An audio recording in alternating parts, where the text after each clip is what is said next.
បាទសួស្តីជំរាបសួរប្រិយមិត្តទាំងអស់គ្នាឥឡូវយើងមកជួបគ្នាជាមួយនឹងវីដេអូពី review របស់ computer ទៀតហើយបាទអញ្ចឹងខ្ញុំមានមួយគ្រាប់នេះមកជូនប្រិយមិត្តទាំងអស់គ្នាបាទអញ្ចឹងមួយគ្រាប់នេះគឺប្រិយមិត្តទាំងអស់គ្នាមើលកន្លែងខាងក្រោមនេះគេបង្ហាញមកយើង Dell Latitude 5310បាទ Latitude 5310អញ្ចឹងប្រិយមិត្តទាំងអស់គ្នាដែលចាប់អារម្មណ៍អាចតាក់ទងមកតាមលេខតែខ្ញុំបានលេខទូរស័ព្ទដែលខ្ញុំបានដាក់នៅ description ជូនបងប្អូនជួយប្រិយមិត្តទាំងអស់គ្នា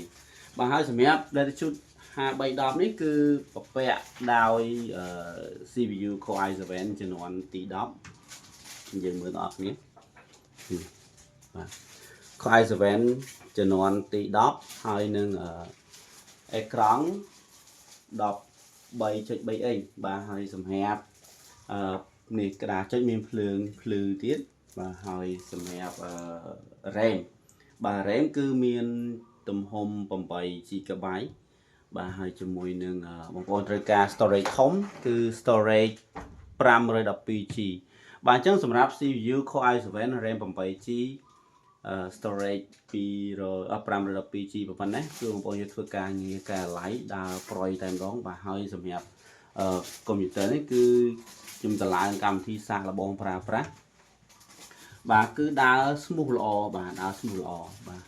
ភាសាតែវា CPU ខ្ពស់អញ្ចឹង CPU ខ្ពស់ពេលយើងយកទៅធ្វើការប្រើប្រាស់ Windows ឡើង update ដល់ណាក៏ CPU របស់យើងវានៅ support បានរហូតបាទវាអត់មានស្ទះអីទេដូចយើងប្រើកុំព្យូទ័រខ្លះបងប្អូនទៅទិញនៅកន្លែងហាងសួរជាងណែនាំច្រើនតែណែនាំទៅតាមកម្រិតថវិកាដោយសារតែយើងប្រើពេលដែលយើ